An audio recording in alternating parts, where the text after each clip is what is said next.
Nakita ka namin, emotional ka kanina, no? Bakit napaiyak ka? Kasi po hindi ko po in-expect na sobrang grabe talaga yung support sa akin ng tao. And at the age of 21, hindi ko akalain na makakapag-concert ako ng ganito. Sobrang tuwa yung nararamdaman ko sa puso ko. And bawat patak ng luha is talagang tagumpay po. Sobrang saya ko po. Para A Star is Born, ha? Ako po. Mag-concert ka ulit. Sana po. Sana po.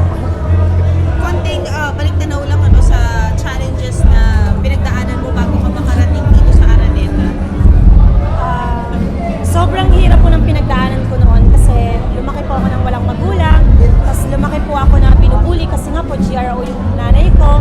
So hindi ko po in-expect na ganito yung pagiging bully sa akin noon is yun pala yung maglilip sa akin.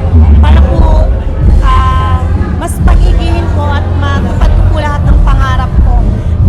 Nabuntis ako ng age of 16. So sobrang hirap ng pinagdaanan ko. Hindi po naging ganun kadali. Lahat ng puyata ng hirap pinagdaanan ko. Naranasan ko po mag-deliver ng mga sabon ng nakamotor na ako yung nagda-drive. So lahat yan pinagdaanan ko na, and siguro kung may kakaharapin man po akong challenges pa sa takdang panahon, sana po ganito po yung pagtanggap ko, kayanin ko po lahat. Yung buhay mo daw ata, isa sa drama. Ano pa? Isa sa drama ata. Hindi ko alam, pero sobrang thank you po sa lahat ng sobrang thank you po sa inyo. Pangarap ko lang po ito dati, pumipila po ako sa PBB. Kung ano pong pageant yung sinasalihan ko, gusto ko po talagang maging artista.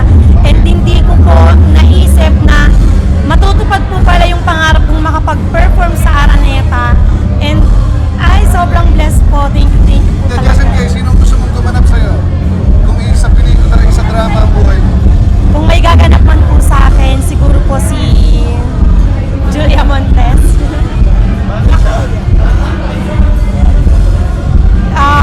May mga napanood po kasi ako ng palabas niya, and magaling po siyang magsabuhay. Pinagmulan mo sa buhay. Ba't hindi mo siya kinakahiya? Bakit sinashare mo sa lahat? Hindi ko po kinakahiya yung simpleng pinagdaanan ko before, na lumaki po akong anak ng GRO, nagsusugal.